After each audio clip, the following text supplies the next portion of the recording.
भले काट दीजिएगा। हमारे में हिम्मत थी उस समय, इसकी व्यवस्था थी, वो लोग मानते भी थे कि हम CWG के 5 कलंक दिखा सकते थे।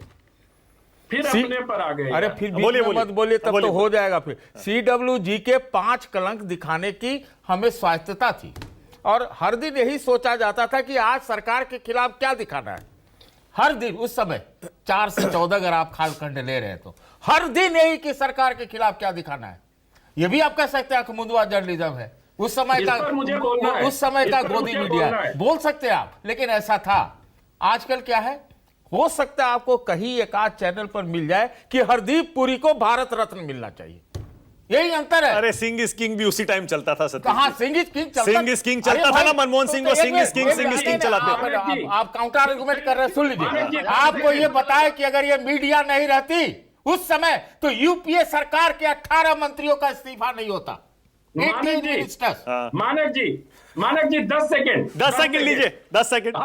जी जो दावा कर रहे हैं, मैं इनको चुनौती देता है 2010 के पहले कोई अगेंस्ट की स्टोरी दिखा दे। जब अन्ना आए आंदोलन में, अरविंद केजरीवाल आए तो उनके ट्रैप में संपादकों ने फंस के सरकार के खिलाफ स्टोरी दिखानी शुरू की और अरविंद केजरिवाल के समर्थन के लिए इन लोगों ने किया।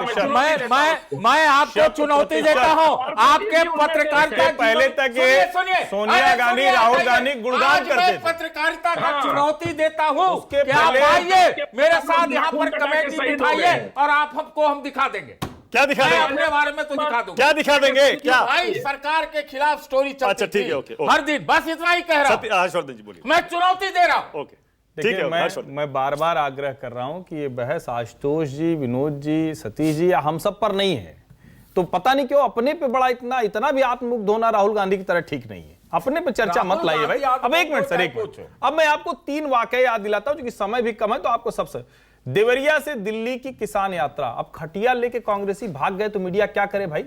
खटिया लेके भाग गए, जबरी दिखाए कि नहीं, गायब हो गई पूरी टीम। हर चैनल की, हर अखबार का संवाददाता देवरिया पहुंच गया था राहुल गांधी के उस उत्थान को देखने के लिए। दूसरा याद दिलाता हूं, प्रयागराज से नाविक यात्रा शुरू हुई थी, प्रियंका जी गई, कहां गायब हो गई? पता चला 2 किलोमीटर चलने के बाद समझ में आया कि पता नहीं कौन सही समझदारी थी, दोनों तरफ लंबा लंबा पाठ, कहीं कोई था नहीं, खत्म हो गया। तीसरी आपको याद दिलाता हूं, प्रियंका जी उतरी, प्रभारी महासचिव बनी और पूरा लाइव कवरेज हुआ सुबह से शाम तक। उसके बाद प्रियंका जी नहीं गई तो क्या करेगा मीडिया?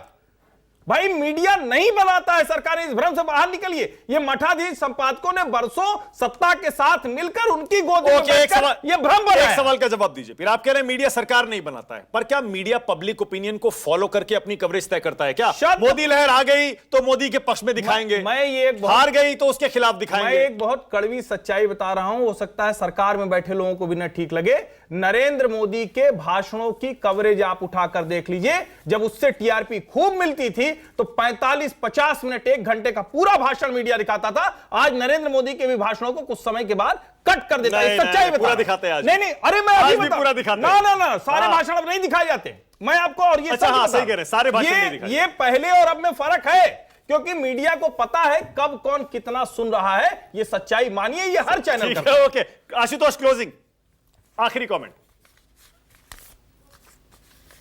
मैंने कहा था ना आपसे कि आप बोलेंगे कि सूरज पूरब में नहीं पश्चिम उतरा, तो हमें मानना पड़ेगा हमें। और ये साबित कर दिया जाएगा कि मीडिया पूरी तरीके से इंडिपेंडेंट है पिछले 12 सालों में, और फियर्सली इंडिपेंडेंट है। मैं आपके चैनल पे कबूल करता हूं इसको। ये सब जो बातें कही जा रही है कि मीडिया जो है कंट्रोल में है, संपादक कंट्रोल में, सब फालतू की बातें, इसका कोई मतलब नहीं है। उसी तरीके से सच है जैसे नरवणे की किताब छपी ही नहीं कभी, ये उसी तरीके का सच है, साबित कर दिया जाएगा इसको।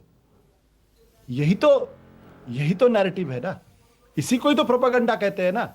आप चिल्ला के करिए, कस के बोलिए, बार बार एक झूठ को 100 बार बोलिए। आप बोल दीजिए कि प्रधानमंत्री मनमोहन सिंह के जमाने में 2010 के पहले कभी कोई सरकार के खिलाफ कोई खबर ही नहीं छपी। आप 100 बार नहीं 1000 बार बोलेंगे, लोग मान लेंगे। हम कंटेस्ट कर ही नहीं सकते इसको। मैं माफी चाहता हूं। हम लोग बिल्कुल पूरी तरीके से मीडिया इंडिपेंडेंट है आज की तारीख में, और जो लोग भी इस मीडिया के इंडिपेंडेंस पे सवाल खड़े कर रहे हैं वो बहुत ही नाकारा किस्म के लोग हैं, देशद्रोही हैं, पाकिस्तान परस्त हैं।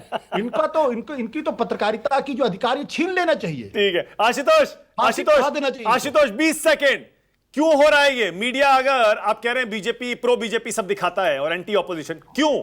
क्या कमर्शियल रीजन है? क्या लोग वही देखना चाहते हैं क्या? प्रधानमंत्री कार्यालय में कई अफसर बैठे थे, उनसे पूछ लीजिए, आपको पता चल जाएगा। ऑल राइट, ओके नहीं, मानक इंडिपेंडेंस अपने मन की हो तो इंडिपेंडेंस है, समझ रहे हैं ना? इस बात को भी समझिए। जैसे सूरज पूरब से उगता है पश्चिम से, तो जब तक हम करते रहे जो करते रहे वही देश माने। जो आशुतोष जी कहें वो हर्षवर्धन को भी सुनना पड़ेगा, सबको सुनना पड़ेगा, तब तो पत्रकारिता है। अगर आपने कोई व्यू दिया तो भैया फासिज्म आ जाएगा, पत्रकारिता नहीं है। ठीक है, ओके, ऑल राइट। ये डिबेट एक नहीं 2 घंटे 3 घंटे की भी हो सकती थी। वादा है मेरा, इस पर फिर डिबेट करेंगे, क्योंकि मुद्दा देखिए, मुद्दा तो रेलेवेंट है, प्रासंगिक है। आप भी जानते हैं मीडिया, जिसमें आजकल मीडिया में सिर्फ इलेक्ट्रॉनिक मीडिया नहीं आता, अखबार भी आते हैं, इंटरनेट भी आता है, हर तरह का मीडिया। आपको क्या लगता है, क्या मीडिया बायस्ड है? कमेंट में जरूर बताइएगा। मेहमानों का धन्यवाद। छोटा सा ब्रेक ले रहा हूं। राष्ट्र